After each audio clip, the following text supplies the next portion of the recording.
And Alex is too kind. It's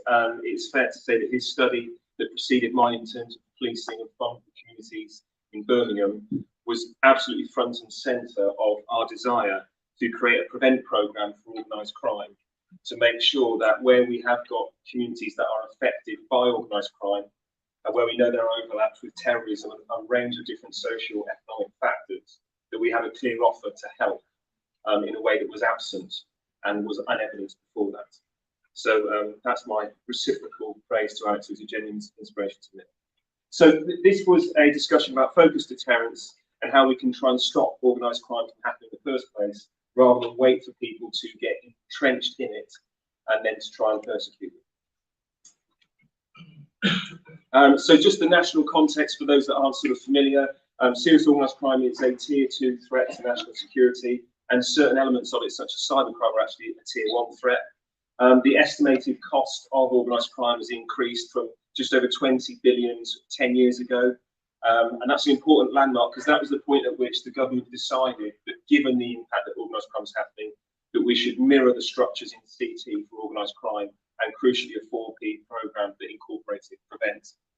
Notwithstanding all of the progress made as evidenced through HMI CFRS inspections, the threat for organised crime has continued to increase over that period to over £37 billion less than 10 years later. Recent sort of strategic assessments have shown that that has been fuelled by a sort of increase in OCGs and use of new technologies to kind of increase the trade routes for illicit markets. And so the best evidence at the moment is that while HMRC has demonstrated we can make a really good impact against new emerging threats, such as cyber county lines, that actually the organised crime level now has now returned to its sort of pre-pandemic levels, which is obviously very concerning. Also, I think a useful reference point for any research around organised crime, not just in the prevent space, were the findings of the Home Office Committee on Public Accounts in 2019, would effectively say is we must move on to criminals and actually work out ways to stop organised crime from happening in the first place. But something that I'm sure no one in this audience will sort of disagree with, that we need a better evidence in terms of what works from practice. In terms of my research, as I mentioned, it was inspired by the work of Alex that ran before me in West Midlands,